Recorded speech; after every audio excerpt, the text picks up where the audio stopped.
La Asociación de Iglesias Adventistas del Oeste de Puerto Rico se siente de pláceme por tener en nuestro territorio 3 personas que profundamente aman a Dios. 3 personas cuyas predicaciones salen de lo más profundo del corazón, llenos de sinceridad y además de sinceridad, repletos de la verdad de Dios, sin fanatismo, sin extremismo, sin ser liberales, sin ser conservadores, simplemente portadores del mensaje que Dios reveló en su palabra.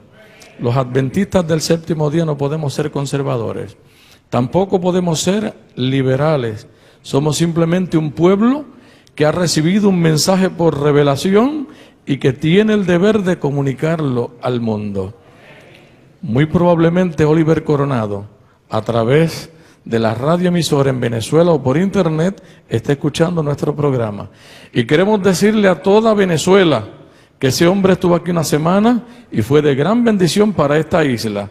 Vino aquí el fin de semana y ya lo hemos constituido en hijo de la isla del Cordero, no de la isla del encanto, porque el encanto suena no muy bueno, sino de la isla del Cordero, de la isla de Puerto Rico, que queremos que sea la isla de Cristo. El pastor Stephen Bohr, queremos decirle en esta noche, y al pastor David Gates en la noche de mañana, que los 3 en el oeste de Puerto Rico tienen en 108 iglesias en este territorio las puertas abiertas para que vayan y prediquen la verdad a donde quieran, como lo han hecho hasta ahora, sin miedo, sin tener bajo ninguna circunstancia, ninguna restricción, porque Cristo le dijo la verdad al pueblo de Israel y el error se contradice presentando la verdad, dice la sierva del Señor. Hay personas que se hieren cuando se les presenta la verdad. Hay algunos que hacen como los discípulos en los tiempos de Cristo, que el Evangelio de Juan capítulo 6 dice que se retiraron y ya no acompañaban a Jesús.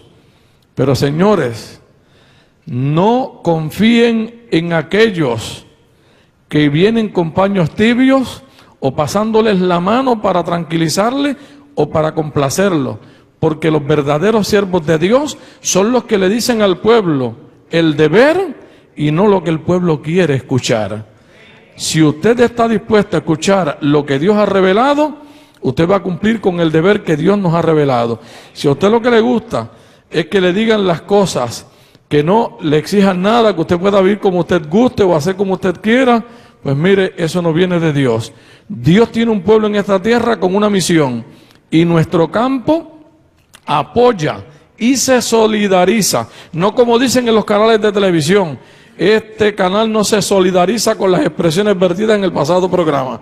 No, la Asociación Adventista del Oeste, su junta directiva, ha tomado votos en los que nos solidarizamos con el mensaje que predica sobre la música y la adoración Oliver Coronado, Stephen Bohr, David Gates y otros alrededor del mundo que han estado levantando la bandera de la verdad. Pastor Stephen Bohr, en nuestro campo usted siempre será bienvenido y que el Dios del cielo lo bendiga.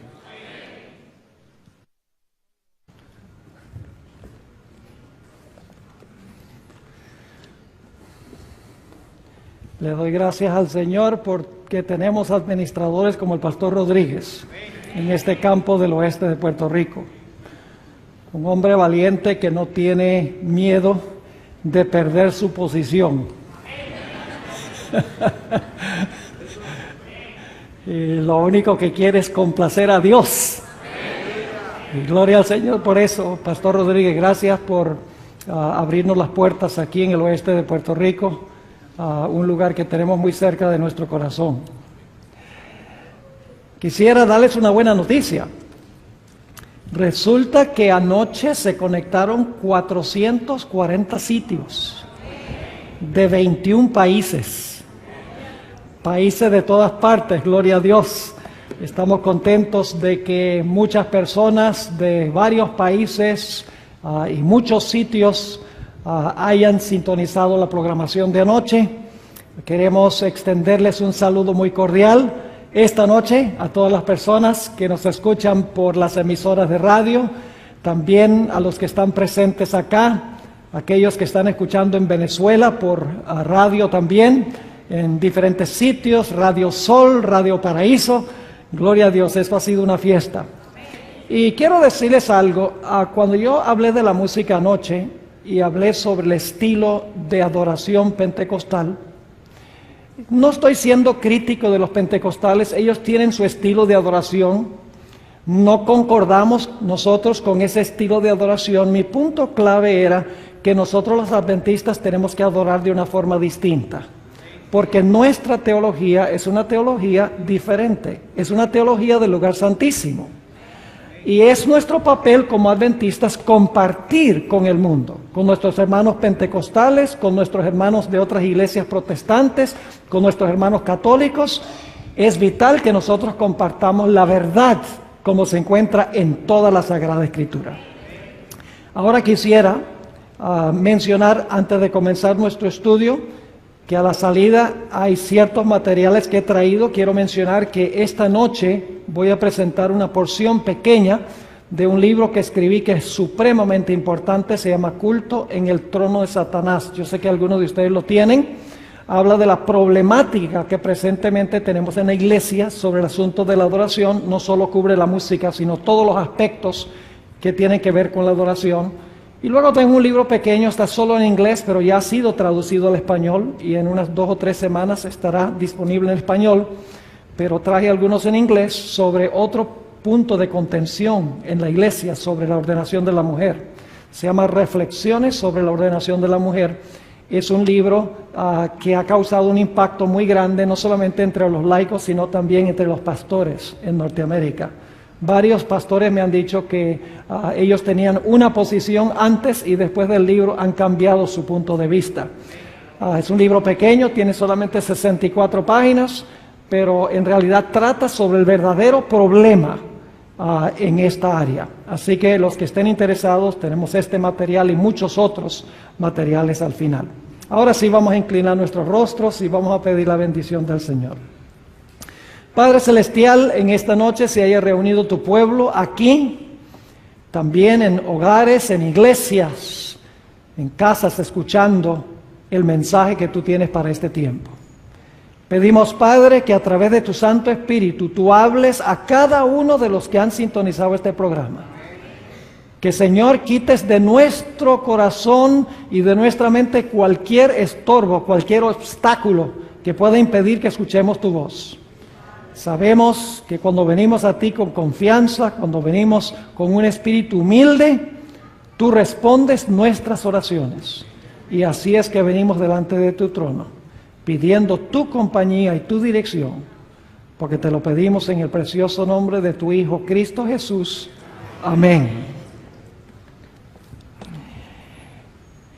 En el año 2010, en la ciudad de Atlanta, se reunieron en un sábado más de 70,000 adventistas de todas partes del mundo para escuchar el sermón inaugural del nuevo presidente de la Asociación General de los Adventistas del Séptimo Día, el pastor Ted Wilson. Yo tuve el privilegio de estar presente allí y a medida que escuchaba su sermón me salían lágrimas de los ojos al ver cómo llamaba a la iglesia a un reavivamiento y una reforma.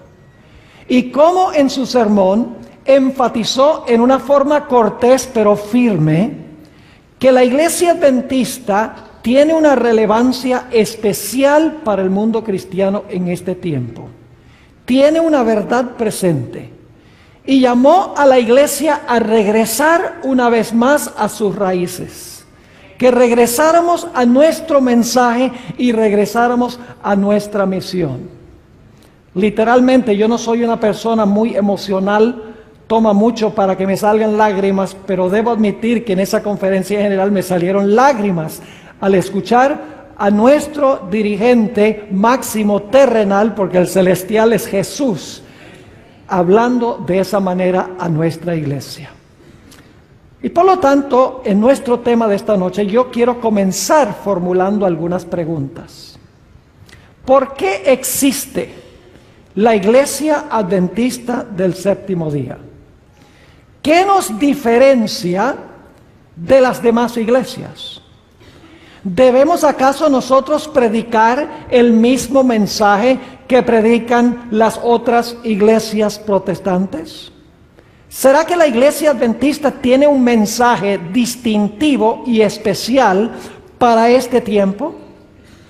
Creo que la respuesta a estas preguntas se halla en una cita que viene del libro El Evangelismo, página 165, a donde la sierva de Dios habla de una doctrina que la Iglesia Adventista es la única iglesia que tiene esta doctrina correctamente enseñada. La doctrina del santuario. Dice la sierva del Señor: la comprensión correcta de la ministración en el santuario celestial es el fundamento de nuestra fe. Es decir, nadie puede entender la teología de la Iglesia Adventista sin entender la ministración de Cristo en el santuario. Ahora, para comenzar, quiero mencionar 5 funciones de Jesús en el santuario celestial, y también incluye su obra en la tierra. 5 funciones en el plan de la salvación que se revelan en el santuario hebreo. Ahora, en el santuario había varios sitios claves. En primer lugar estaba el campamento. Yo sé que muchas veces no incluimos el campamento como parte del santuario, pero no podemos estudiar el santuario sin estudiar en primero el campamento. Es decir, tenemos el primero el campamento, luego tenemos el atrio, luego tenemos el lugar santo y finalmente tenemos el lugar santísimo. Pero la ministración no terminaba en el lugar santísimo, porque después de concluir la obra en el lugar santísimo, el sumo sacerdote salía de nuevo al atrio, a donde se encontraba el macho cabrío Azazel. Y el sumo sacerdote tomaba los pecados que habían sido depositados en el curso del año en el santuario y colocaba la responsabilidad final sobre la cabeza del macho cabrío Azazel. Y para ese tiempo quedaba limpio el santuario y quedaba limpio también el pueblo. Así que podríamos decir 5 pasos en la ministración de Cristo en el santuario: su ministración en el campamento, su ministración en el atrio, su ministración en el lugar santo, su ministración en el lugar santísimo, concluye su obra allí, luego regresa al atrio que representa la tierra y allí coloca los pecados sobre la cabeza del macho cabrío Azazel. Ahora quiero mencionar cuáles son las funciones de Cristo en cada uno de esos pasos que encontramos en el santuario. Hablemos en primer lugar del campamento. La ley de Dios, mis hermanos y hermanas, exige absoluta perfección. La ley dice: obedéceme perfectamente y vive. Ahora yo pregunto, ¿cuántos de los presentes le pueden ofrecer a la ley lo que la ley exige? ¿Hay alguien aquí en esta noche que le puede ofrecer a la ley la perfección que la ley exige? ¿Alguien quiere levantar la mano? Si alguien hubiera levantado la mano, sería su primer pecado, porque están mintiendo. La Biblia dice: todos han pecado y están destituidos de la gloria de Dios. No hay justo ni aún uno. Es decir, la ley exige absoluta perfección. Nadie en el planeta Tierra le puede ofrecer a la ley lo que la ley exige. Ahora escuchen bien. Por esa razón, el Señor Jesucristo vino a esta tierra para vivir su vida perfecta. Jesús vino a esta tierra para vivir la vida que la ley nos exige a nosotros. El Señor Jesucristo vino a esta tierra para vivir en nuestro lugar. En otras palabras, el Señor Jesucristo vino a tejer un manto perfecto de justicia. Cada acto de obediencia a la ley de Dios por parte de Jesús fue un hilo que Él le agregó al manto perfecto de justicia. Y cuando Cristo dijo: consumado es en la cruz, Jesús le puso el último hilo al manto perfecto de justicia. Jesús había vivido la vida que la ley nos exige a nosotros. Y la había vivido para cada ser humano que jamás haya vivido en la historia del planeta Tierra. Escuchen, hermanos y hermanas. Generalmente cuando estudiamos el santuario comenzamos en el atrio, en el altar. No. Antes de sacrificar el cordero, tenían que certificar que el cordero no tenía defecto. El hecho de que el cordero no tenía defecto es la vida perfecta de Cristo Jesús. Jesús primero tenía que vivir la vida que nosotros debemos vivir en nuestro campamento, en nuestro medio. Es decir, en el campamento tenemos la vida perfecta de Cristo Jesús, en favor de todos los seres humanos. Luego nos movemos al atrio. En el atrio el Señor Jesucristo muere. Ahí está el altar del sacrificio. Ahora fíjense que Jesús no solamente tenía que vivir la vida que la ley exige en nuestro lugar. Alguien tenía también que pagar la carga de pecado que yo tengo. Porque la ley dice, obedéceme perfectamente y vive. Pero si no obedeces perfectamente la ley, tienes que ¿qué? Tienes que morir. Así que no era suficiente que Jesús viniera a vivir la vida que nosotros debemos vivir. El Señor Jesucristo tenía que venir a morir la muerte que nosotros debemos morir por haber quebrantado la ley de Dios. Y Jesús murió por todos los pecados de todos los seres humanos que jamás hayan vivido en la historia del planeta Tierra. Es decir, en el campamento y en el atrio, el Señor Jesucristo vivió la vida que la ley nos exige a nosotros y sufrió la muerte que la ley nos exige por ser pecadores. Jesús vivió por todos los seres humanos y Jesús murió también por todos los seres humanos. Y luego nos movemos a la obra de Cristo en el lugar santo. Ahora yo pregunto, ¿el Señor Jesucristo perdonó los pecados de todos los pecadores en la cruz? ¿Saben que cuando yo pregunto eso, la mayoría de las personas, inclusive en la iglesia adventista, dicen, sí, en la cruz el Señor Jesucristo perdonó los pecados? Escuchen bien, mis hermanos y hermanas. En la cruz el Señor Jesucristo no perdonó los pecados. En la cruz el Señor Jesucristo hizo provisión para perdonar los pecados. La Biblia dice que el perdón es algo individual, no es algo corpóreo. La Biblia nos dice, si confesamos nuestros pecados, Él es fiel y justo para perdonar nuestros pecados y limpiarnos de toda maldad.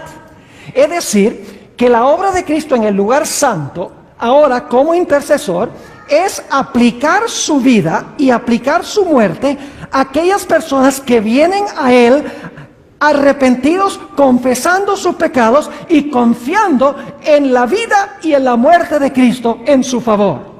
Y cuando yo me arrepiento, y el arrepentimiento viene de Dios, dicho sea de paso, la Biblia dice que la bondad de Dios nos lleva al arrepentimiento. Y cuando yo confieso mi pecado y le digo al Señor Jesús, quien es mi intercesor, Señor, yo soy un miserable pecador, yo no merezco tu gracia, yo merezco la destrucción, yo merezco la muerte, pero Señor Jesús, yo creo que tú viviste la vida que la ley me exige a mí, yo creo que tú moriste la muerte que la ley me exige a mí, Señor Jesús, yo confío en ti. En ese momento Jesús en el lugar santo intercede por mí y me pone a mi cuenta su vida y su muerte. Y Dios me mira como si nunca hubiera pecado. Soy acepto en el amado. Esa es la obra que ha estado haciendo Jesús. Jesús en el lugar santo está recibiendo clientes individuales para aplicar los beneficios de su vida y su muerte a personas que vienen a Él arrepentidas, personas que vienen confesando sus pecados y confiando en los méritos de Cristo Jesús. En el servicio del santuario en el Antiguo Testamento, durante todo el curso del año, los pecados entraban al santuario.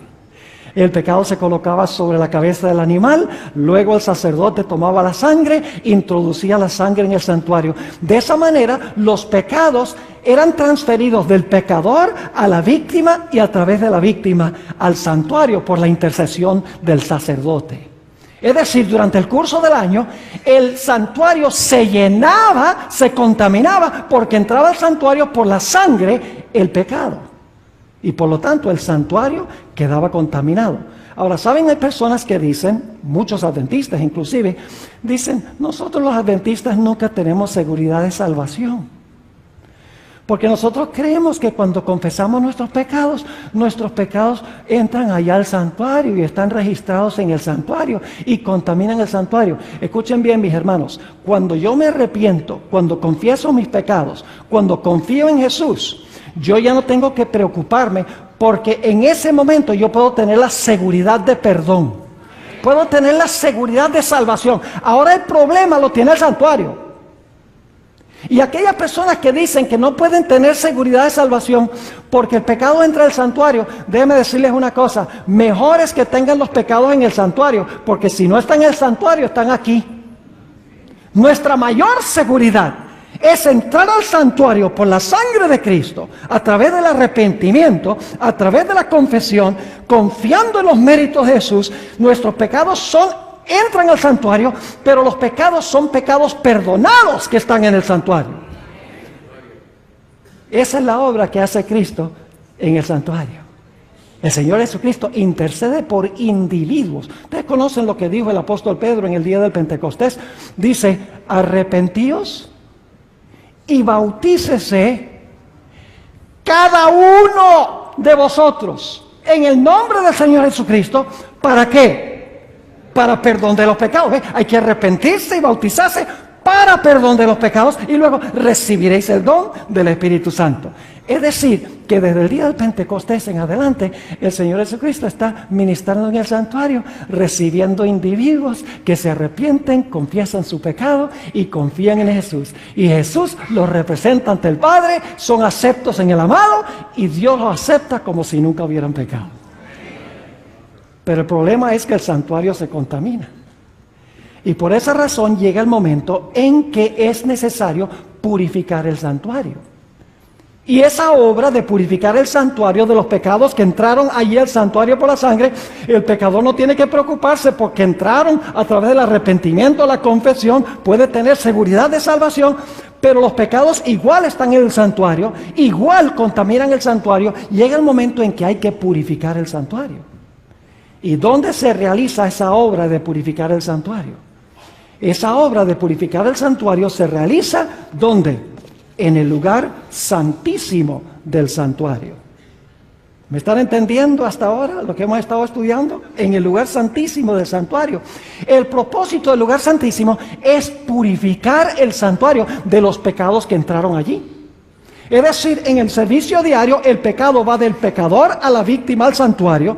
En el día de expiación, en el lugar santísimo, los pecados se mueven en la dirección contraria. Se mueven del lugar santísimo allá al atrio, a donde se encuentra el macho cabrío Azazel, símbolo de Satanás, el originador e instigador del pecado, el que últimamente es responsable por el pecado. Ahora, con esto en mente, ¿les quedaron claros los 5 pasos? Con esto en mente, vamos a hacernos la pregunta: ¿qué es la verdad presente? De todas estas etapas de la obra de Jesús, su obra en el campamento, su obra en el atrio, su obra en el lugar santo, su obra en el lugar santísimo, su obra final otra vez en el atrio, ¿cuál de estos aspectos podríamos llamar la verdad presente, la verdad para hoy? Hermanos y hermanas, no es complicado. En cada época la sierva de Dios dice que hay una verdad presente. Cuando Jesús vino a esta tierra, la verdad presente era que Jesús había venido a vivir la vida como el Cordero de Dios, una vida sin mancha de pecado, y así lo introdujo el predicador Juan el Bautista. Cuando el Señor Jesucristo murió en la cruz, la muerte de Cristo era la verdad presente para ese momento.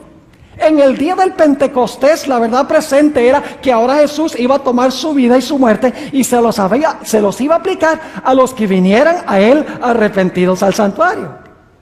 Ahora yo pregunto, ¿dónde está el Señor Jesucristo hoy? El lugar donde está Jesús hoy es en el lugar santísimo del santuario. Si queremos saber qué es verdad presente, ¿qué debemos estar predicando? Debemos predicar ¿dónde está Jesús ahora y qué está haciendo Jesús ahora? Porque la verdad presente se centra en Jesús, y donde está Jesús y lo que está haciendo Jesús es lo que nosotros debemos predicar. Debemos predicar el mensaje del lugar santísimo. Ahora, no me entiendan mal, no habría obra del lugar santísimo sin los primeros pasos. ¿Jesús podría hacer su obra en el lugar santísimo si no hubiera vivido su vida perfecta? No. ¿Podría Jesús presentarse en el lugar santísimo para purificar el santuario si no hubiera derramado su sangre? No.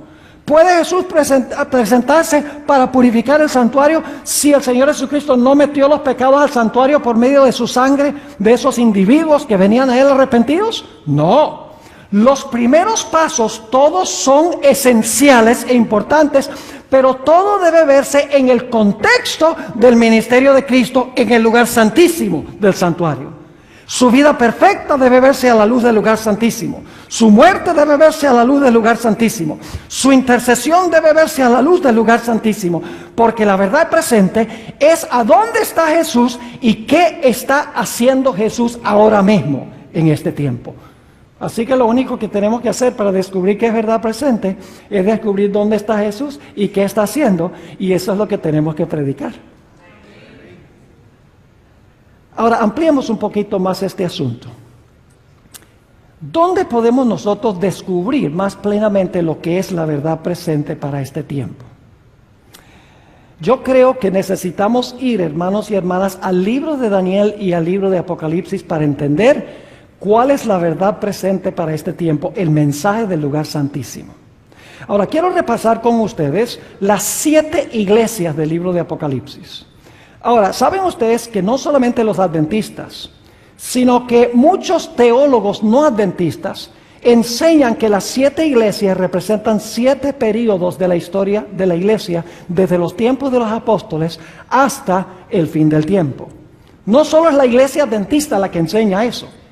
Hay muchos teólogos evangélicos, bautistas, pentecostales que enseñan que las 7 iglesias representan 7 periodos consecutivos de la historia de la iglesia.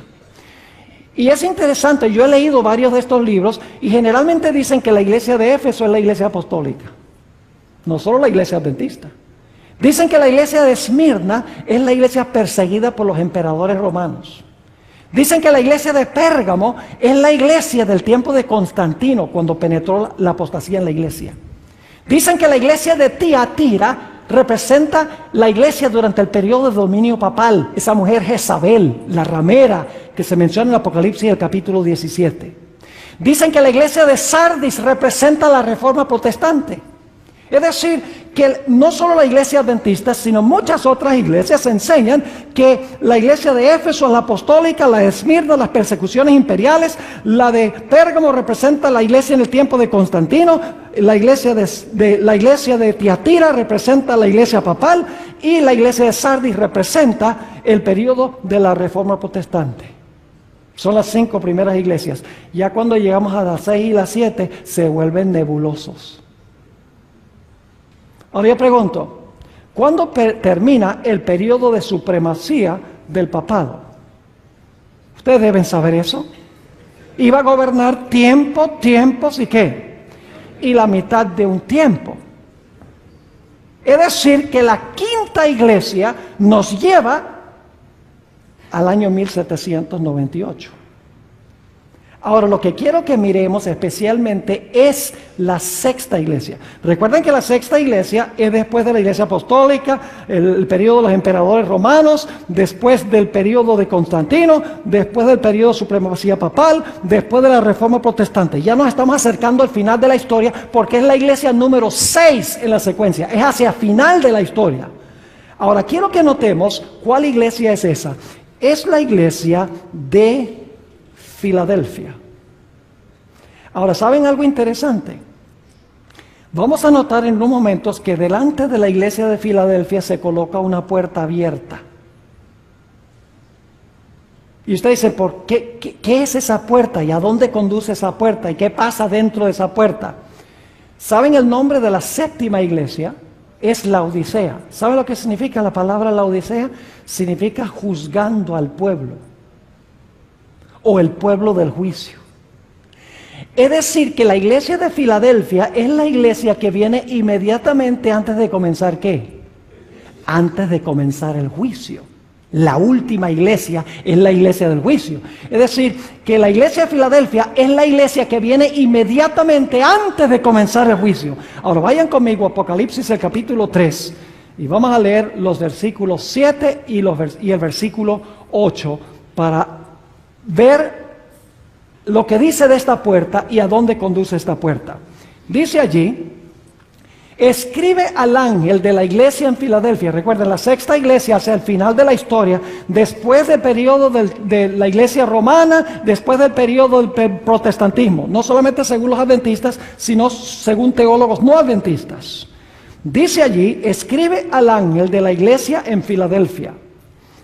Esto dice el santo, el verdadero, el que tiene la llave de David, el que abre y ninguno cierra, y cierra y ninguno abre.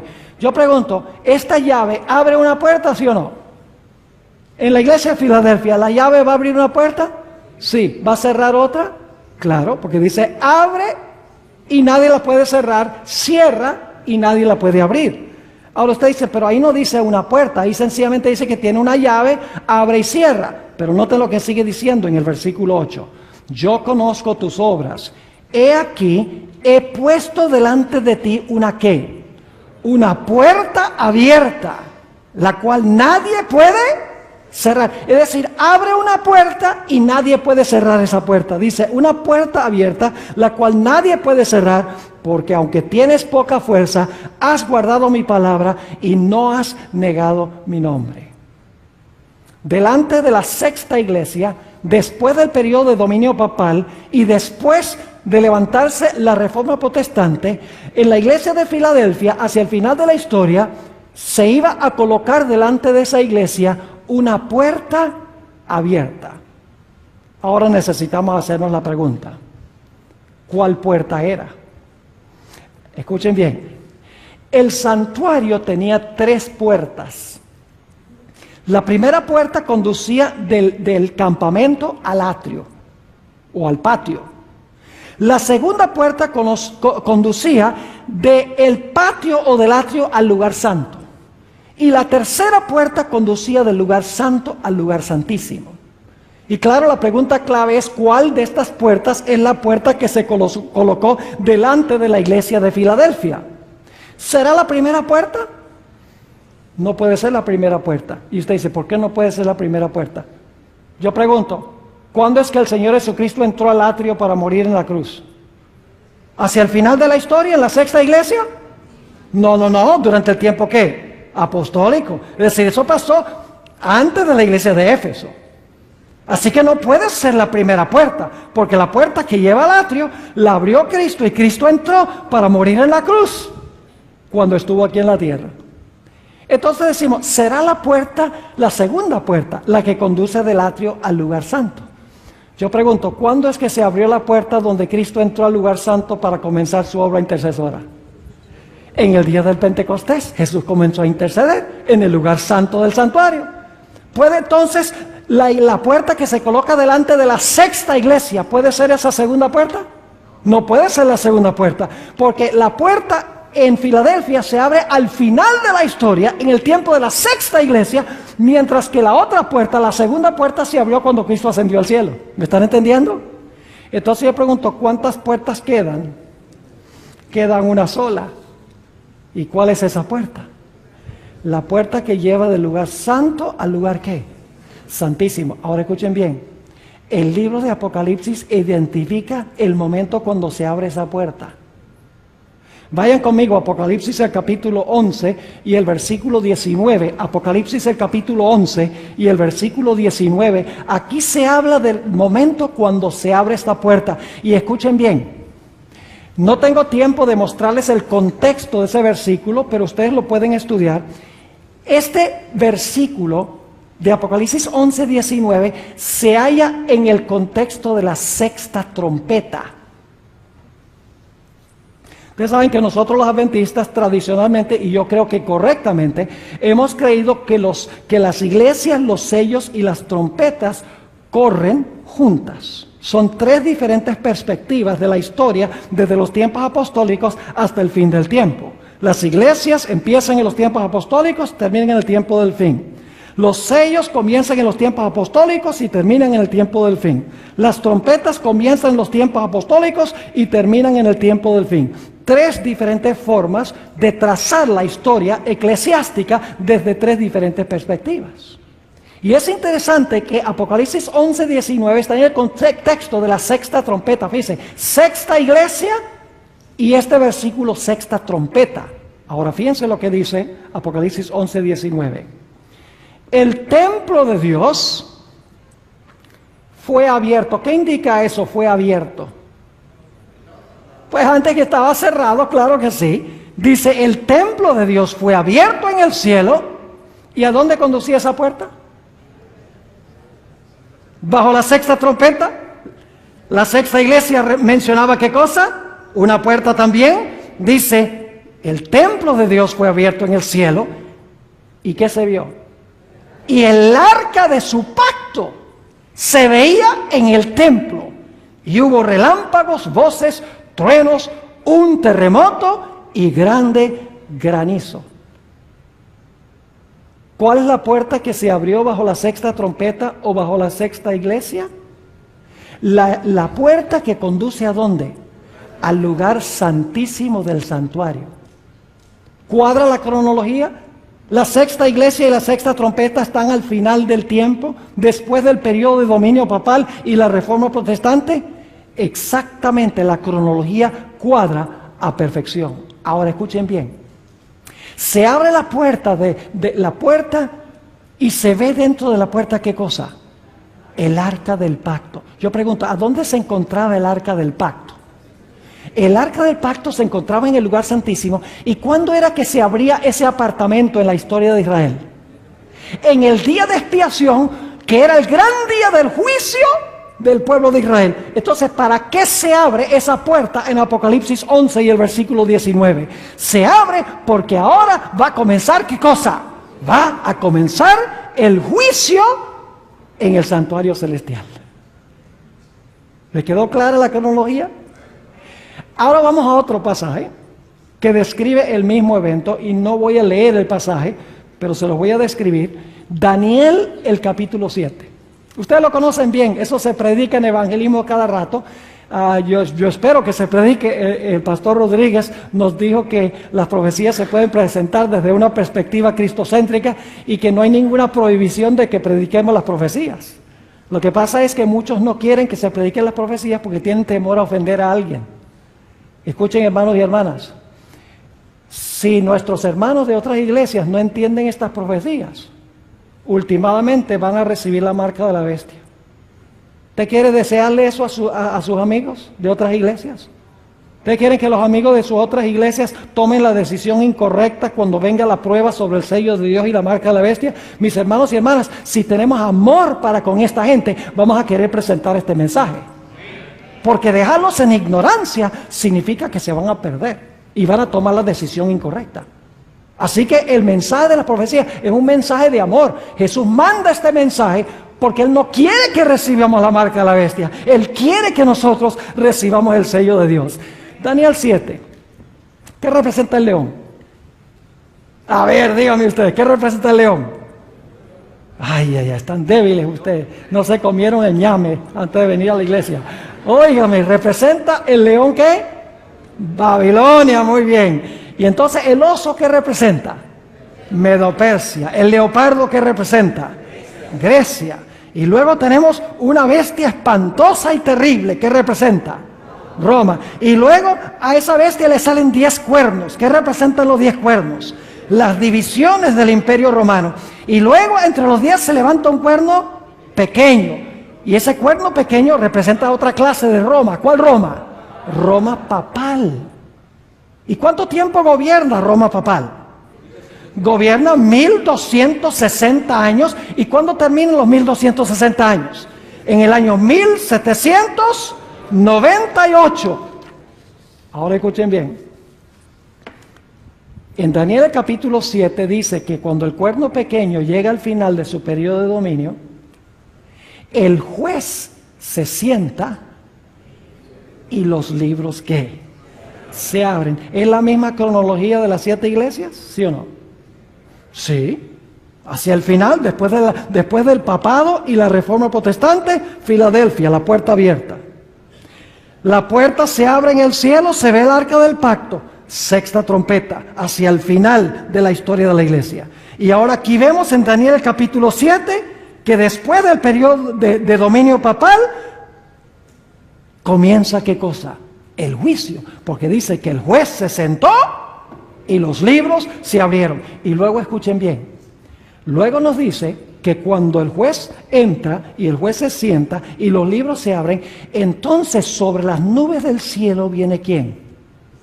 Viene el Hijo del Hombre. Esto se encuentra en los versículos 13 y 14. ¿Y a dónde llega el Hijo del Hombre sobre las nubes del cielo? A la tierra, ¿verdad? Para llevarse a su pueblo al cielo. No. Los mileritas se equivocaron en eso. Ellos entendían Daniel 7, 13 y 14 como la segunda venida de Cristo. Pero en Daniel 7, 13 y 14 nos dice que el anciano de días se sentó, los libros se abrieron y luego Jesús fue llevado a donde se encontraba el anciano de edad. Es decir, está hablando no de la segunda venida de Cristo a esta tierra, sino a la entrada de Cristo, a donde entró el Padre para desempeñar el juicio, para comenzar una obra de ¿qué? Para una obra de juicio. Y luego, escuchen, dice que Jesús entra allá a la presencia del anciano de días y entonces dice que al Señor Jesucristo se le da su reino. ¿Para qué entra Jesús al lugar santísimo? Entra al lugar santísimo para recibir ¿qué cosa? Para recibir su reino. Ahora, ¿qué significa eso? Que Jesús va a entrar al lugar santísimo para recibir su reino. ¿Cómo es eso? ¿Ustedes creen que Jesús entra al lugar santísimo para recuperar el territorio de su reino? ¿Su reino se compone de territorio? No, escuchen bien.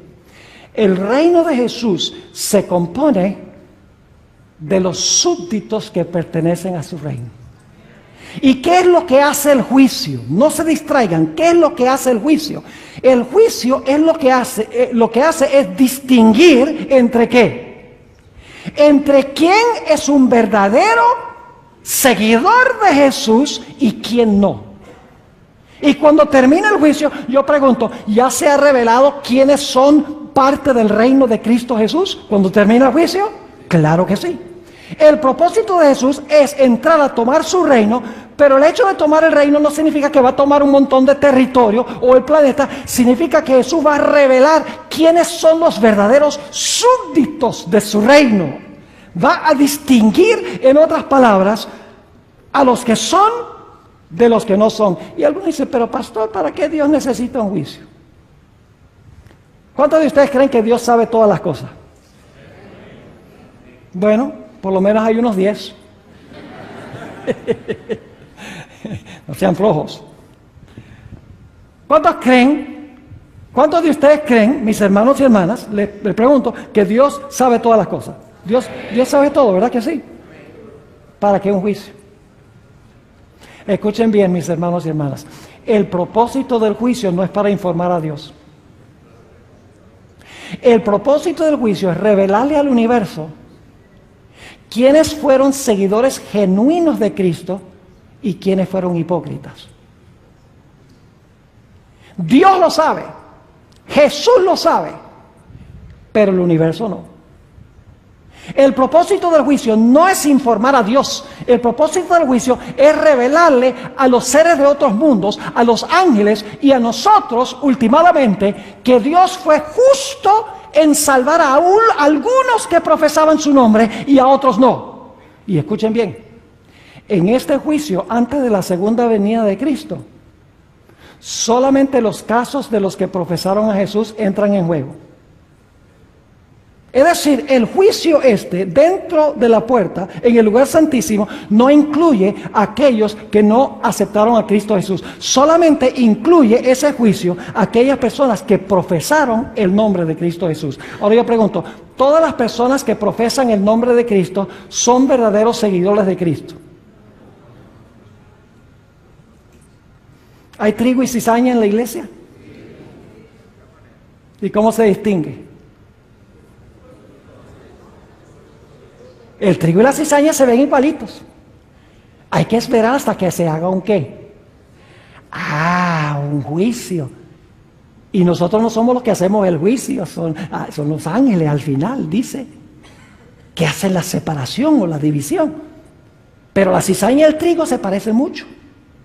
Yo pregunto, ¿la red del Evangelio reúne peces malos y buenos? Claro que sí. ¿Y qué hay que hacer cuando se llega a la playa?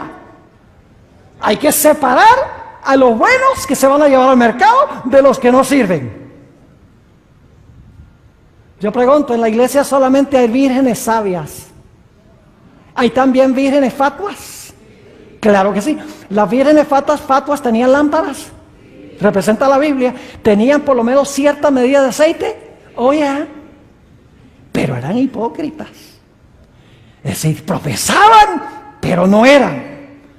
Yo pregunto, en la cámara matrimonial, ¿solamente entran los que tienen el manto que se proveyó o hay algunos que se van a infiltrar? ¿Ustedes no conocen esa parábola de Jesús? Del hombre que entró a la fiesta de bodas sin el manto. ¿Qué creen ustedes? ¿Que eso está hablando de Cristo en la segunda venida? Cristo se lleva a su pueblo al cielo, después que todo el mundo está en el cielo, Jesús dice, ¿y cómo entraste tú aquí? No. Eso está hablando de un juicio investigador antes de la segunda venida del Señor Jesucristo, para separar a sus verdaderos hijos de los que profesaron ser y no son. Nos dicen los evangelios que muchos van a decir, Señor, Señor. No echamos demonios en tu nombre, no profetizamos en tu nombre, no hicimos milagros en tu nombre. Y Jesús va a decir, claro, como ustedes saltaron y hablaron en lenguas, hicieron milagros y sanaron gente y echaron demonios y dieron profecía, vénganse conmigo, ustedes son míos. No, Jesús dice, nunca os conocí, apartaos de mí, obradores de maldad. Yo pregunto, ¿esa gente profesaba ser seguidora de Jesús? Claro, porque le dice, Señor, Señor. ¿Y cómo se nota la diferencia entre uno y el otro? Yo pregunto, ¿en la iglesia hay lobos vestidos de ovejas? Ustedes conocen todos estos versículos a los cuales me estoy refiriendo. Yo pregunto, ¿hay inclusive ministros que se disfrazan como ministros de justicia?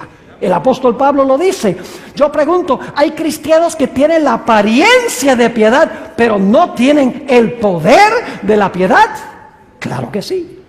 Entonces, en el juicio, mis hermanos y hermanas, el Señor Jesucristo sabe quiénes son suyos y quiénes no son suyos, pero Él quiere revelarle al universo quiénes fueron de corazón verdaderamente seguidores del Señor Jesucristo, para revelarle a todos los seres del universo que Él fue justo y misericordioso en salvar a los que pertenecen a su reino. ¿Entiende lo que significa el hecho de que Jesús entra al lugar santísimo para adquirir su reino?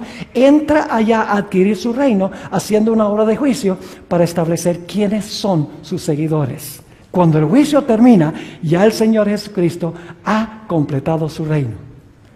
Ahora escuchen lo que voy a decir. Es posible que en el juicio se revoque el perdón. Yo sé que en el servicio diario los pecados entraban al santuario, ¿verdad? La persona venía arrepentida, supuestamente, confesando su pecado sobre la cabeza del animal. El sacerdote no preguntaba, ¿eres sincero o no eres sincero? No, aceptaba lo que decía el pecador. Y a través de la sangre metía el pecado dentro del santuario. Yo pregunto, ¿habría alguna posibilidad de que en el juicio se revocara ese perdón? Sí, Señor. Oye. Y ustedes dicen, ¿dónde enseña la Biblia eso? ¿Ustedes recuerdan la parábola del Señor Jesucristo de los dos deudores? ¡Wow! Yo tengo un sermón completo sobre esa parábola. Esta noche no la podemos estudiar. Pero ustedes recuerdan que había un hombre que tenía una deuda enorme que no podía pagar. Es más, le hubiera tomado como 10,000 años pagar esa deuda. Y los eruditos dicen que él había desfalcado el dinero del amo, del Señor. Y el Señor lo llamó a cuenta, le dijo, ven y rinde cuentas. Ese es el juicio. El rendir cuentas es el momento del juicio. Y dice la Biblia, el Señor Jesucristo dice que ese individuo le dijo, mira, por favor ten paciencia conmigo que yo te lo pago. No podía pagarlo. Y por lo tanto, como clamó por misericordia, su Señor le perdonó toda la deuda. ¡Wow! ¿Recibió perdón, sí o no? La parábola dice que recibió perdón. Claro que sí. Yo pregunto, ¿En realidad conocía él la misericordia de su Señor? ¿Había comprendido la misericordia? ¿En realidad amaba a su Señor? No. ¿Saben qué lo entristeció? Las consecuencias de lo que había hecho. Eran lágrimas de cocodrilo. Es decir, no estaba arrepentido, nada. Y sin embargo, porque clamó, se le perdonó. Pero cuando se le llama a rendir cuentas, algo sucede. Se le perdona, sale y ¿qué hace? Se encuentra a un individuo que le debe 100 denarios, una miseria. Bueno, no una miseria porque era equivalente de 100 días de trabajo, pero era una deuda pagable. Y le dice, págame lo que me debes. Y este individuo también clama por misericordia, dice, por favor, dame tiempo que yo te lo pago. ¿Qué tiempo ni qué pan caliente? Y lo agarró por el cuello y lo sacudió y le dijo, págame lo que me debes. Pues el informe fue al Señor, que lo había perdonado grande. Y cuando el Señor lo escuchó, lo llamó y le dijo, ven acá.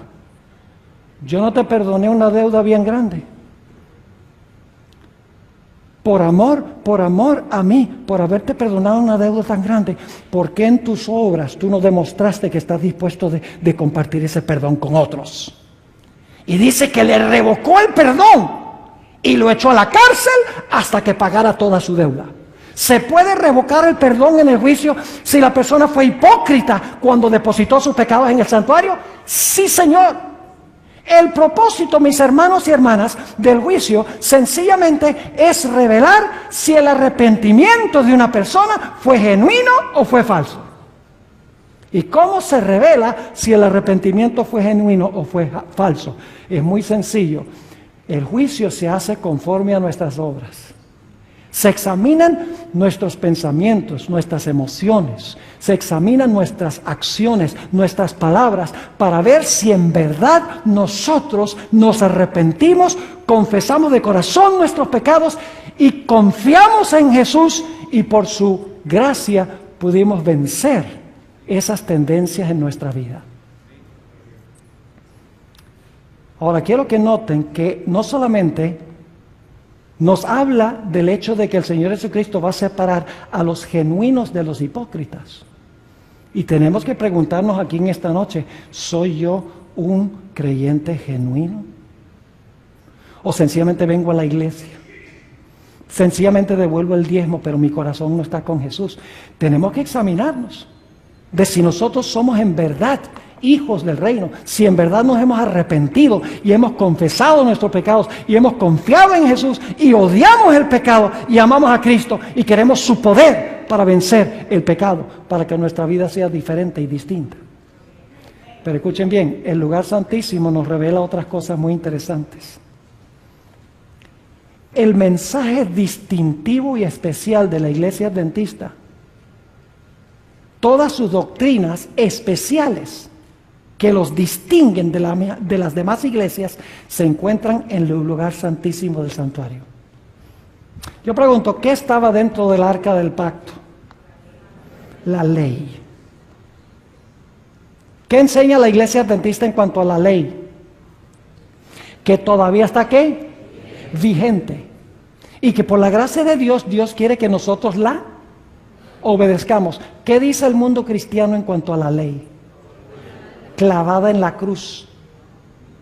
Cristo la guardó. No somos salvos por obras. No estamos bajo la ley, sino bajo la gracia. Es decir, el mundo cristiano rechaza la ley de Dios, porque no ha entrado al lugar santísimo. ¿Qué más encontramos en el centro de la ley? El sábado. ¿Qué dice el mundo cristiano del sábado? No, era para los judíos. Los cristianos no tienen que guardarlo, nosotros guardamos el domingo en honor a la resurrección. Yo pregunto, ¿es esa una de las doctrinas distintivas de la iglesia adventista, la ley y el sábado en el lugar santísimo? ¿Por qué el mundo cristiano no lo ve?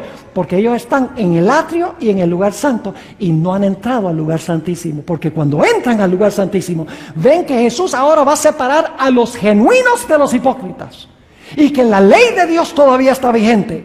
Y que el sábado todavía es el día de reposo del Señor. Pero hay otras cosas que se revelan.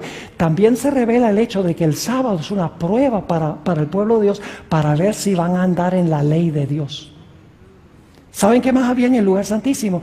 Un pote de maná. Y si ustedes van a Éxodo 16, Dios dice, yo voy a probar a Israel para ver si van a andar en mi ley. Y luego les da la prueba del maná para ver si van a guardar el sábado y andar en su ley. Es decir, el sábado era una prueba de la lealtad de ellos a la ley. Yo pregunto, ¿el sábado será una prueba de lealtad del pueblo de Dios a la ley de Dios en el tiempo del fin? Está en el lugar santísimo, en el maná. Pero el maná también revela la reforma pro salud. Porque ustedes encuentran en Números 11 que el pueblo estaba cansado de esas dietas sencillas que Dios les había dado. Y dice, no, danos carne de comer y la comida rica de Egipto. Y todos se enfermaron. La sierva de Dios dice que el maná también enseña la reforma pro salud, que debemos vivir saludablemente. Yo pregunto, ¿qué enseña la mayoría de las iglesias del mundo cristiano? Dicen, no hay ningún problema. Si quieres comerte tu chuleta, está bien. Si quieres comerte tus camarones y tus langostinos, no hay ningún problema. Cómetelos, que la oración santifica la vianda. Eso es lo que dice el mundo cristiano. Poco énfasis sobre la salud, porque no han entrado al lugar santísimo del santuario celestial. Además de eso, ¿qué dicen ellos del juicio? ¿Saben lo que enseñan las iglesias? Dicen, no, el juicio es cuando Cristo venga. Eso no es lo que la Biblia enseña. La Biblia no enseña que el juicio se va a realizar cuando el Señor Jesucristo venga. La Biblia enseña que el juicio comienza antes de la segunda venida, mientras todavía está abierta la puerta de la gracia. Y ustedes dicen, ¿dónde dice la Biblia eso? La Biblia lo dice en Apocalipsis 14, versículos 6 y 7. Dice, vi otro ángel descender del cielo, teniendo el evangelio eterno para predicarlo a los que moran en la tierra, a toda nación, tribu, lengua y pueblo, diciendo en alta voz, temed a Dios y dadle gloria, porque la hora de su juicio llegará. Muchas gracias. Dice, la hora de su juicio ha llegado. Yo pregunto, la hora del juicio llega mientras se está predicando el evangelio? Claro que sí. Porque el ángel está predicando el evangelio y dice, la hora de su juicio ha llegado. Es decir, el juicio comienza mientras se está predicando el evangelio, antes de la segunda venida, lo cual significa que el juicio tiene que realizarse ¿dónde? En el santuario celestial. Saben que el santuario, el lugar santísimo, también enseña la doctrina del estado de los muertos. ¿Ustedes recuerdan la vara de Aarón que floreció? Era una vara, un vástago muerto, pero por un milagro de Dios brotó la vida. Esa vara representa a Cristo, quien en sí mismo tiene la vida, quien dijo, yo soy la resurrección y la vida, aunque estuviere muerto, viviré, dice el Señor Jesucristo. Es decir, que se encuentra también en el lugar santísimo la doctrina del estado de los muertos. ¿Qué dice el mundo cristiano en cuanto al estado de los muertos? Dice, los vivos saben que han de morir y los muertos todos saben. Eso es lo que dicen.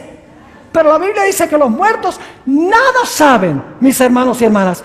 Las verdades especiales, distintivas de la iglesia adventista se encuentran esposadas ¿dónde? En el lugar santísimo. Entonces yo pregunto, ¿cuál es la verdad presente de la iglesia adventista del séptimo día? ¿Que Cristo murió en la cruz? Importante, es verdad, pero no presente. ¿Que Cristo vivió una vida perfecta? Verdad, pero no verdad presente. ¿Que Cristo intercede por los pecadores? Verdad, pero no verdad presente. ¿Cuál es la verdad presente? Todo lo que se haya encerrado, ¿dónde? Todo lo que se haya encerrado en el lugar santísimo del santuario celestial. La ley, el sábado, el estado de los muertos, la idea del juicio, la reforma pro salud, todo lo que nos distingue de las demás iglesias como adventistas del séptimo día. Y nosotros lo que queremos hacer es adorar como adoran ellos. Mis hermanos y hermanas, qué vergüenza debería darnos esto, de que nosotros nos avergoncemos del mensaje especial que Dios nos ha dado, el mensaje especial del lugar santísimo del santuario. Ahora, no puedo concluir sin mencionarles la lección más grande que viene del lugar santísimo. Y déjenme decirles, el mundo cristiano, inclusive muchos de los teólogos y ministros de la iglesia adventista, tienen un problema en este punto teológico. Ustedes le dicen, ¿creen que debemos nosotros, por el poder de Dios, que podemos por el poder de Dios vencer completamente el pecado antes que Cristo venga? ¿Y qué dicen muchos? No podemos vencer completamente el pecado antes que Cristo venga. Esa es la respuesta que dan muchos. Yo no sé, tal vez están leyendo ese versículo. ¿Usted conoce ese versículo? Dice, casi todo lo puedo en Cristo que me fortalece.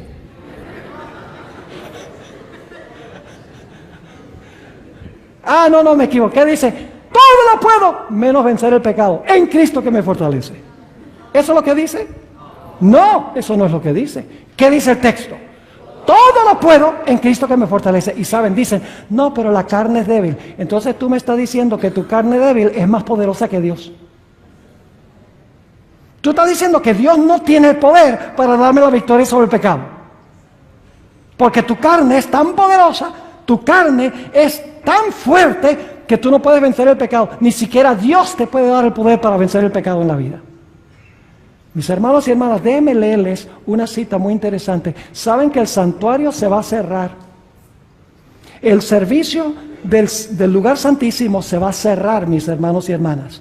Y cuando se cierre el servicio del santuario, el Señor Jesucristo se va a cambiar sus vestiduras sacerdotales a sus vestiduras reales. Y luego va a venir el tiempo de angustia, cual no se ha visto jamás en la historia del planeta Tierra. Durante ese tiempo, y a algunos no les gusta esto, durante ese tiempo tendremos que vivir sin intercesor, porque Jesús se ha quitado sus vestiduras sacerdotales. Y yo tuve un compañero que una vez me dijo, ¿y cómo sabe usted que Jesús se va a cambiar las vestiduras? ¿Dónde dice la Biblia que Jesús se va a cambiar las vestiduras? Entonces yo, en mi forma diplomática o como de costumbre, le dije, si tú usaras un poco de la materia gris que Dios te dio, tú mismo podrías conseguir la respuesta a tu pregunta. Y me dice, ¿cómo es eso? Le digo, mira, déjame preguntarte, ¿qué función está desempeñando Cristo hoy? Me dice, bueno, está oficiando como sumo sacerdote. Le dije, bueno, de una a una pregunta a una, estábamos bien. Le digo, ¿y si está oficiando como sumo sacerdote, cómo está vestido? Me dice, bueno, está vestido como sumo sacerdote, lógico, de dos. Le digo, vamos bien. Ahora déjame hacerte una tercera pregunta. Cuando Cristo regrese del cielo, ¿cómo viene vestido? ¡Wow! Ahora se quedó callado, porque sabía que lo tenía en un rincón. Pero luego dice, bueno, Apocalipsis 19 dice que viene vestido como Rey de Reyes y Señor de Señores. Yo digo, pues si viene vestido como Rey de Reyes y Señor de Señores, antes de eso tiene que haberse cambiado. ¿Sí o no? Es sencillo, el espíritu de profecía es claro en cuanto a eso.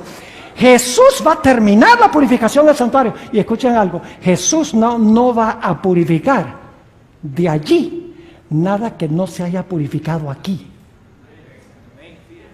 Mientras purifica el templo en el cielo de los pecados de su pueblo, la tierra debe purificar el templo del alma por la obra del Espíritu Santo. Permítame leerles algunas citas bíblicas y luego entonces vamos a ir a lo que dice el espíritu de profecía. Noten lo que dice, vamos a saltar estas. Joel el capítulo 2 y el versículo 10 y 11. Joel el capítulo 2 describe la segunda venida de Cristo Jesús en poder y gloria. Y los versículos 10 y 11 concluyen el pasaje que está describiendo la segunda venida. Y quiero que noten lo que dice al concluir este pasaje. Dice, delante de él temblará la tierra, se estremecerán los cielos, el sol y la luna se oscurecerán y las estrellas retraerán su resplandor. Está hablando de la segunda venida, ¿sí o no? Y Jehová dará su orden delante de su ejército. ¿Quién es el ejército? Sus ángeles. Porque muy grande es su campamento, fuerte es el que ejecuta su orden. Porque grande, escuchen bien la pregunta, porque grande es el día de Jehová y muy terrible, ¿y quién podrá soportarlo? Cuando el Señor Jesucristo venga en poder y gloria y tiemble la tierra y el sol se oscurezca y la luna no dé su resplandor, las estrellas dejen de brillar y Dios esté mandando a su ejército con su voz potente, la pregunta se hace: el gran día terrible de Jehová ha llegado, ¿y quién podrá soportarlo? El libro de Joel tiene la respuesta a esa pregunta.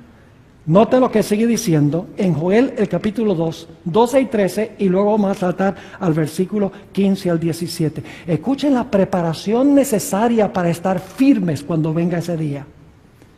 Dice: por eso pues, ahora, dice Jehová, convertíos a mí con todo vuestro corazón, con ayuno y lloro y lamento. Esto está describiendo el día de expiación. ¿Qué se hacía en el día de expiación? Se ayunaba. ¿Qué hacía la gente? Se afligía sus almas. ¿Qué se tocaba antes del día de expiación? Las trompetas. Ahora escuchen lo que sigue diciendo. Por eso pues ahora dice Jehová: convertíos a mí con todo vuestro corazón, con ayuno, lloro y lamento. Rasgad vuestro corazón y no vuestros vestidos, y convertíos a Jehová vuestro Dios, porque misericordioso es y clemente, tardo para la ira y grande en misericordia, y que se duele del castigo. Y luego noten el versículo 15. Dice: tocad, ¿qué cosa? Esta es la fiesta de las trompetas que anuncia el día de expiación. Dice: tocad trompeta en Sión. Proclamad, ¿qué? Proclamad ayuno, reunid al pueblo, convocad asamblea. Y luego dice: ¿qué cosa? Reunid al pueblo, santificad la reunión, juntad a los ancianos, congregad a los niños y a los que maman. Es decir, todo el mundo tiene que congregarse alrededor del santuario en el día de expiación. Y luego sí dice: salga de su cámara el novio y de su tálamo la novia. Es decir, no hay tiempo para la luna de miel. Y luego dice: entre la entrada y el altar salten y griten y toquen tambores y hagan todas estas cosas. No, ¿qué deben hacer los ministros? Dice: entre la entrada y el altar lloren los sacerdotes, ministros de Jehová, y digan: perdona, oh Jehová, a tu pueblo, y no entregues al oprobio tu heredad, para que las naciones se enseñoreen de ella. ¿Por qué han de decir entre los pueblos: ¿dónde está su Dios? En el tiempo de angustia, eso es lo que van a decir las naciones. Van a decir: ¿dónde está el Dios de ustedes ahora? Yo pregunto entonces: ¿quién podrá estar firmes, mis hermanos y hermanas, cuando venga aquel gran día?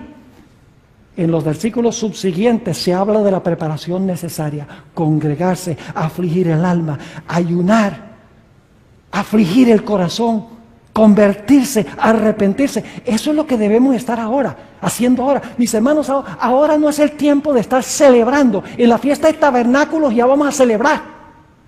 Ahora es el tiempo de examinar nuestra vida. Es el tiempo de examinar el templo del alma. Es el tiempo no de estar viendo televisión. Es el tiempo en que nosotros debemos estar leyendo la Biblia, el espíritu de profecía, orando, testificando a favor de Cristo Jesús. Debemos estar poniendo nuestra vida espiritual en orden con el Señor. Esa misma pregunta que vimos en Joel se encuentra también en Apocalipsis. Y ustedes leen los versículos antes de este que tienen en la pantalla. Habla de señales en el sol, la luna, y va a haber un gran terremoto, lo mismo que leímos en Joel. Y el pasaje termina preguntando: porque el gran día de su ira ha llegado, ¿y quién podrá estar firme? En el siguiente capítulo se habla de los 144,000. En el capítulo 14 de Apocalipsis se amplía el carácter de los 144,000. Dice: no se contaminaron con mujeres. Es decir, no tuvieron relaciones ilícitas con iglesias apóstatas. Dice: son vírgenes. En otras palabras, sigan al Cordero por donde el Cordero va. Son sin mácula delante del trono de Dios. Cantan el cántico de Moisés, siervo de Dios, y el cántico del Cordero, con arpas, no con batería. Porque en el cielo se usan arpas, se usan instrumentos no de percusión, sino que se usan instrumentos de cuerdas. Se usan en el cielo, mis hermanos y hermanas. Es decir, los que podrán estar firmes son los 144,000, son los que van a estar vivos cuando el Señor Jesucristo venga y van a decir: he aquí, este es nuestro Dios, le hemos esperado y Él nos salvará. Mis hermanos y hermanas, ahora voy a leer una cita solemne del Espíritu de Profecía. Viene del Conflicto de los Siglos, páginas 680 y 681. Escuchen, solemne esta cita. Ahora, mientras que nuestro gran sumo sacerdote está haciendo propiciación por nosotros, debemos tratar de llegar a la perfección en Cristo.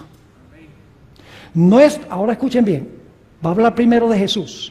Nuestro Salvador no pudo ser inducido a ceder a la tentación ni siquiera en pensamiento. ¿Oyeron eso? Nuestro Salvador no pudo ser inducido a ceder a la tentación ni siquiera en pensamiento. Y luego habla de nosotros. Satanás encuentra en los corazones humanos algún asidero en que hacerse firme. Es tal vez algún deseo pecaminoso que se acaricia, por medio del cual la tentación se fortalece. Pero Cristo declaró al hablar de sí mismo: viene el príncipe de este mundo, mas no tiene nada en mí. Satanás no pudo encontrar nada en el Hijo de Dios que le permitiese ganar la victoria. Cristo guardó los mandamientos de su Padre y no hubo, ahora escuchen, y no hubo en él ningún pecado de que Satanás pudiese sacar ventaja. Y ahora escuchen bien, esta es la condición en que deben encontrarse los que han de poder subsistir en el tiempo de angustia. Ni siquiera en pensamiento. Y usted dice: pastor, eso es imposible. No, para lo que el hombre es imposible, para Dios es posible. Porque si tú dices, mis hermanos, si nosotros dedicamos nuestra vida a lo que debemos dedicar nuestra vida, vamos a ser como Enoc, como Elías, que tuvieron pasiones como las nuestras, pero que tienen una comunión íntima con el Señor. Eso significa que vamos a tener que cambiar nuestros hábitos y nuestras prácticas. Lo que vemos, lo que oímos, lo que hacemos, el entretenimiento en el cual participamos. Mis hermanos y hermanas, es tiempo ahora, cuando está por concluir el juicio celestial, de poner nuestras vidas en orden con el Señor. Este es el mensaje distintivo de la Iglesia Adventista del Séptimo Día. La mayoría de los cristianos dicen: no, somos pecadores, al fin y al cabo, pues vamos a seguir pecando hasta que Cristo venga, y cuando Él venga, Él lo arregla todo. Entonces, ¿por qué no se lo arregla todo el mundo? Mis hermanos y hermanas, para subsistir durante el tiempo de angustia vamos a necesitar una fe inquebrantable. ¿Qué es la verdad presente? Primeros Escritos, página 63. Dejemos que los pioneros nos digan qué es. Dice la sierva del Señor: escuchen con cuidado, si hay pastores aquí. Son muchas las preciosas verdades que contiene la palabra de Dios. Vuelvo a repetir. Son muchas las preciosas verdades que contiene la palabra de Dios, pero es la verdad presente lo que el rebaño necesita ahora. He visto el peligro que existe de que los mensajeros se desvíen de los puntos importantes de la verdad presente para espaciarse en temas que no tienden a unir al rebaño ni santificar el alma. ¡Wow! En esto, es decir, predicar cosas que no tienen que ver con los puntos principales de la verdad presente, en esto Satanás aprovechará toda ventaja posible para perjudicar la causa. Pero los temas, ahora va a definir la verdad presente, pero los temas como el ¿qué? El santuario, en relación con ¿qué? Ahí está el juicio, los 2300 días, ¿qué más? Los mandamientos de Dios y la fe de Jesús, que es el mensaje del tercer ángel, son perfectamente adecuados para explicar al movimiento adventista pasado y cuál es nuestra posición actual. Establecer la fe de los que dudan y dar certidumbre al glorioso futuro. He visto con frecuencia que estos eran los temas principales en los cuales deben espaciarse los mensajeros. Y si no se está haciendo, estamos desobedeciendo a la voz profética que Dios nos ha dado. ¿Se dieron cuenta que todo lo que dice está relacionado con el lugar santísimo del santuario en esta lista?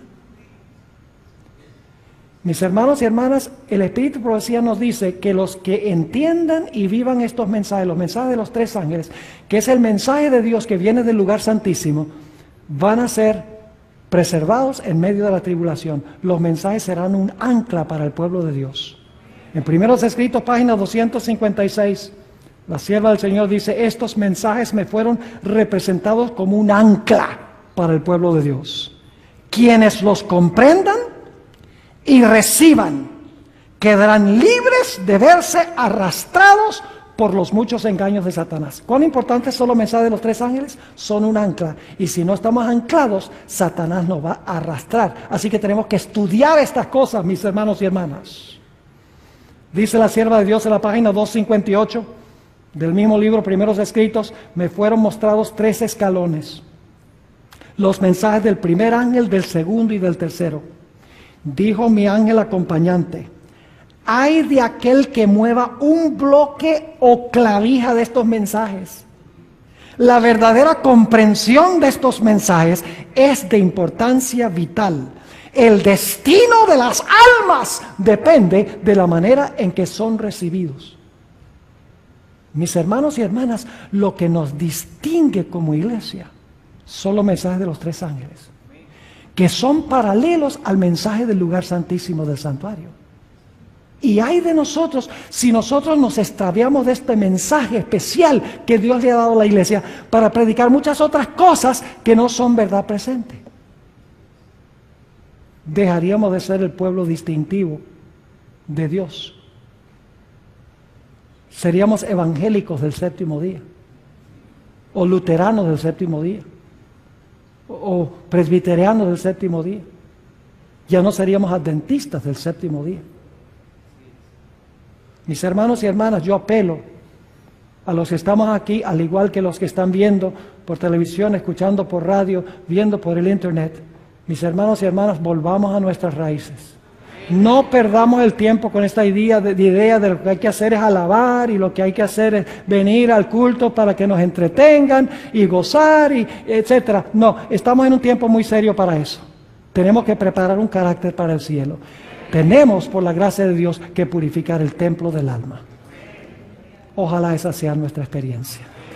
Oremos. Padre, te damos gracias porque tú has dado este maravilloso mensaje a tu pueblo remanente. Padre, perdónanos por haberlo escondido debajo de un almud. Tal vez por temor a lo que la gente piense, tal vez por temor a que la gente se ofenda, tal vez porque tenemos demasiado flojera de estudiarlo. No sé cuál es el motivo, Padre, pero perdónanos. Te pedimos, Señor, que no solamente nos des perdón, sino que nos levantes y nos des la valentía de proclamar estos mensajes con amor a todo el mundo que perece en el pecado, para que el mundo sepa que los conflictos finales van a tener que ver con la ley, el sábado, el estado de los muertos, el espiritismo. Todas estas cosas que tú nos has dado para enseñar van a proteger al mundo, a tus fieles, de ser engañados por Satanás.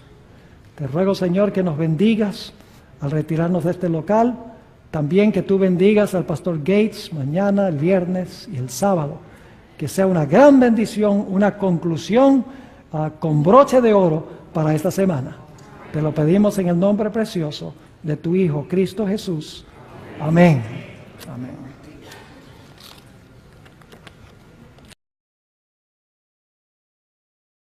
La Asociación de Iglesias Adventistas del Oeste de Puerto Rico se siente de pláceme por tener en nuestro territorio 3 personas que profundamente aman a Dios. 3 personas cuyas predicaciones salen de lo más profundo del corazón, llenos de sinceridad y además de sinceridad, repletos de la verdad de Dios, sin fanatismo, sin extremismo, sin ser liberales, sin ser conservadores, simplemente portadores del mensaje que Dios reveló en su palabra. Los adventistas del séptimo día no podemos ser conservadores, tampoco podemos ser liberales. Somos simplemente un pueblo que ha recibido un mensaje por revelación y que tiene el deber de comunicarlo al mundo. Muy probablemente Oliver Coronado, a través de la radioemisora en Venezuela o por internet, está escuchando nuestro programa. Y queremos decirle a toda Venezuela que ese hombre estuvo aquí una semana y fue de gran bendición para esta isla. Vino aquí el fin de semana y ya lo hemos constituido en hijo de la isla del Cordero, no de la isla del encanto, porque el encanto suena no muy bueno, sino de la isla del Cordero, de la isla de Puerto Rico, que queremos que sea la isla de Cristo. El pastor Stephen Bohr, queremos decirle en esta noche, y al pastor David Gates en la noche de mañana, que los tres en el oeste de Puerto Rico tienen en 108 iglesias en este territorio las puertas abiertas para que vayan y prediquen la verdad a donde quieran, como lo han hecho hasta ahora, sin miedo, sin tener bajo ninguna circunstancia, ninguna restricción, porque Cristo le dijo la verdad al pueblo de Israel y el error se contradice presentando la verdad, dice la sierva del Señor. Hay personas que se hieren cuando se les presenta la verdad. Hay algunos que hacen como los discípulos en los tiempos de Cristo, que el Evangelio de Juan capítulo 6 dice que se retiraron y ya no acompañaban a Jesús. Pero señores, no confíen en aquellos que vienen con paños tibios o pasándoles la mano para tranquilizarle o para complacerlo, porque los verdaderos siervos de Dios son los que le dicen al pueblo el deber y no lo que el pueblo quiere escuchar. Si usted está dispuesto a escuchar lo que Dios ha revelado, usted va a cumplir con el deber que Dios nos ha revelado. Si a usted lo que le gusta es que le digan las cosas, que no le exijan nada, que usted pueda vivir como usted guste o hacer como usted quiera, pues mire. Y llamó a la iglesia a regresar una vez más a sus raíces, que regresáramos a nuestro mensaje y regresáramos a nuestra misión. Literalmente, yo no soy una persona muy emocional, toma mucho para que me salgan lágrimas, pero debo admitir que en esa conferencia general me salieron lágrimas al escuchar a nuestro dirigente máximo terrenal, porque el celestial es Jesús, hablando de esa manera a nuestra iglesia. Y por lo tanto, en nuestro tema de esta noche, yo quiero comenzar formulando algunas preguntas. ¿Por qué existe la Iglesia Adventista del Séptimo Día? ¿Qué nos diferencia de las demás iglesias? ¿Debemos acaso nosotros predicar el mismo mensaje que predican las otras iglesias protestantes? ¿Será que la iglesia adventista tiene un mensaje distintivo y especial para este tiempo?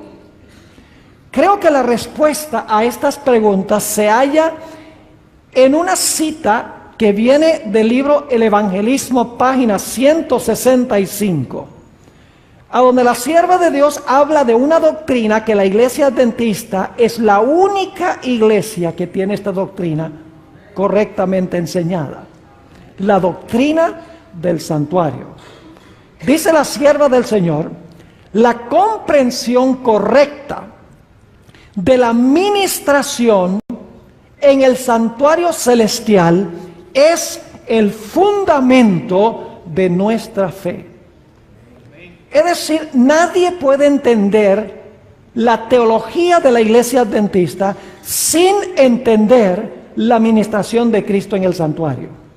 Ahora, para comenzar, quiero mencionar 5 funciones de Jesús en el santuario celestial y también incluye su obra en la tierra. 5 funciones en el plan de la salvación que se revelan en el santuario hebreo.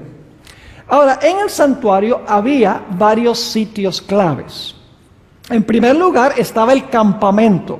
Yo sé que muchas veces no incluimos el campamento como parte del santuario, pero no podemos estudiar el santuario sin estudiar en primero el campamento.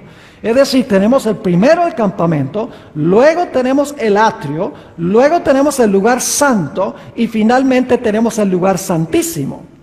Pero la administración no terminaba en el lugar santísimo, porque después de concluir la obra en el lugar santísimo, el sumo sacerdote salía de nuevo al atrio, a donde se encontraba el macho cabrío Azazel. Y el sumo sacerdote tomaba los pecados que habían sido depositados en el curso del año en el santuario y colocaba la responsabilidad final. Eso no viene de Dios. Dios tiene un pueblo en esta tierra con una misión y nuestro campo apoya y se solidariza, no como dicen en los canales de televisión. Este canal no se solidariza con las expresiones vertidas en el pasado programa. No, la Asociación Adventista del Oeste, su junta directiva, ha tomado votos en los que nos solidarizamos con el mensaje que predica sobre la música y la adoración Oliver Coronado, Stephen Ball, David Gates y otros alrededor del mundo que han estado levantando la bandera de la verdad. Pastor Stephen Ball, en nuestro campo usted siempre será bienvenido y que el Dios del cielo lo bendiga.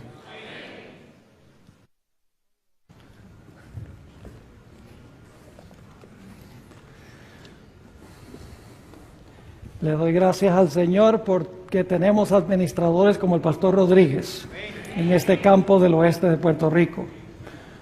Un hombre valiente que no tiene miedo de perder su posición. Y lo único que quiere es complacer a Dios. Y gloria al Señor por eso. Pastor Rodríguez, gracias por abrirnos las puertas aquí en el oeste de Puerto Rico. Un lugar que tenemos muy cerca de nuestro corazón. Quisiera darles una buena noticia.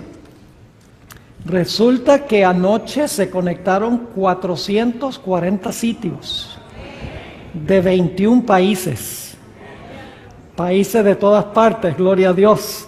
Estamos contentos de que muchas personas de varios países y muchos sitios hayan sintonizado la programación de anoche.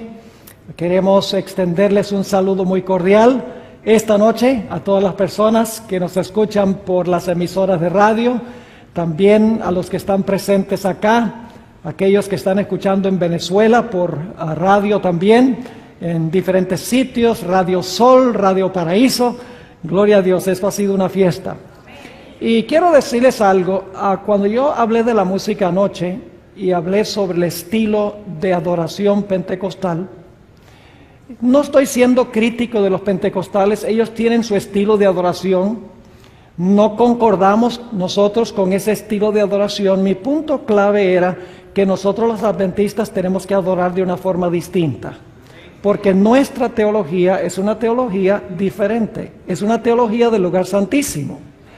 Y es nuestro papel como adventistas compartir con el mundo, con nuestros hermanos pentecostales, con nuestros hermanos de otras iglesias protestantes, con nuestros hermanos católicos.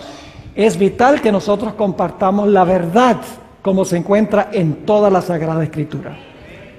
Ahora quisiera mencionar, antes de comenzar nuestro estudio, que a la final sobre la cabeza del macho cabrío Azazel. Y para ese tiempo quedaba limpio el santuario y quedaba limpio también el pueblo. Así que podríamos decir 5 pasos en la ministración de Cristo en el santuario. Su ministración en el campamento, su ministración en el atrio, su ministración en el lugar santo, su ministración en el lugar santísimo. Concluye su obra allí, luego regresa al atrio que representa la tierra y allí coloca los pecados sobre la cabeza del macho cabrío Azazel. Ahora quiero mencionar cuáles son las funciones de Cristo en cada uno de esos pasos que encontramos en el santuario. Hablemos en primer lugar del campamento. La ley de Dios, mis hermanos y hermanas, exige absoluta perfección. La ley dice, obedéceme perfectamente y vive. Ahora yo pregunto, ¿cuántos de los presentes le pueden ofrecer a la ley lo que la ley exige? ¿Hay alguien aquí en esta noche que le puede ofrecer a la ley la perfección que la ley exige? ¿Alguien quiere levantar la mano? Si alguien hubiera levantado la mano, sería su primer pecado, porque están mintiendo. La Biblia dice, todos han pecado y están destituidos de la gloria de Dios. No hay justo ni aún uno. Es decir, la ley exige absoluta perfección. Nadie en el planeta Tierra le puede ofrecer a la ley lo que la ley exige. Ahora escuchen bien. Por esa razón, el Señor Jesucristo vino a esta tierra para vivir su vida perfecta. Jesús vino a esta tierra para vivir la vida que la ley nos exige a nosotros. El Señor Jesucristo vino a esta tierra para vivir en nuestro lugar. En otras palabras, el Señor Jesucristo vino a tejer un manto perfecto de justicia. Cada acto de obediencia a la ley de Dios por parte de Jesús fue un hilo que Él le agregó al manto perfecto de justicia. Y cuando Cristo dijo, consumado es en la cruz, Jesús le puso el último hilo al manto perfecto de justicia. Jesús había vivido la vida que la ley nos exige a nosotros. Y la había vivido para cada ser humano que jamás haya vivido en la historia del planeta Tierra. Escuchen, hermanos y hermanas. Generalmente cuando estudiamos el santuario comenzamos en el atrio, en el altar. No. Antes de sacrificar el cordero, tenían que certificar que el cordero no tenía defecto. El hecho de que el cordero no tenía defecto es la vida perfecta de Cristo Jesús. Jesús primero tenía que vivir la vida que nosotros debemos vivir en nuestro campamento, en nuestro medio.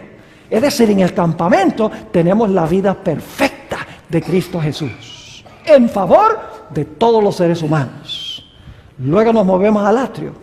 En salida hay ciertos materiales que he traído. Quiero mencionar que esta noche voy a presentar una porción pequeña de un libro que escribí que es supremamente importante. Se llama Culto en el Trono de Satanás. Yo sé que algunos de ustedes lo tienen. Habla de la problemática que presentemente tenemos en la iglesia sobre el asunto de la adoración. No solo cubre la música, sino todos los aspectos que tienen que ver con la adoración. Y luego tengo un libro pequeño, está solo en inglés, pero ya ha sido traducido al español y en unas 2 o 3 semanas estará disponible en español. Pero traje algunos en inglés sobre otro punto de contención en la iglesia sobre la ordenación de la mujer. Se llama Reflexiones sobre la ordenación de la mujer. Es un libro que ha causado un impacto muy grande, no solamente entre los laicos, sino también entre los pastores en Norteamérica. Varios pastores me han dicho que ellos tenían una posición antes y después del libro han cambiado su punto de vista. Es un libro pequeño, tiene solamente 64 páginas, pero en realidad trata sobre el verdadero problema en esta área. Así que los que estén interesados, tenemos este material y muchos otros materiales al final. Ahora sí vamos a inclinar nuestros rostros y vamos a pedir la bendición del Señor. Padre Celestial, en esta noche se haya reunido tu pueblo aquí, también en hogares, en iglesias, en casas, escuchando el mensaje que tú tienes para este tiempo. Pedimos, Padre, que a través de tu Santo Espíritu tú hables a cada uno de los que han sintonizado este programa. Que, Señor, quites de nuestro corazón y de nuestra mente cualquier estorbo, cualquier obstáculo que pueda impedir que escuchemos tu voz. Sabemos que cuando venimos a ti con confianza, cuando venimos con un espíritu humilde, tú respondes nuestras oraciones. Y así es que venimos delante de tu trono, pidiendo tu compañía y tu dirección, porque te lo pedimos en el precioso nombre de tu Hijo Cristo Jesús. Amén.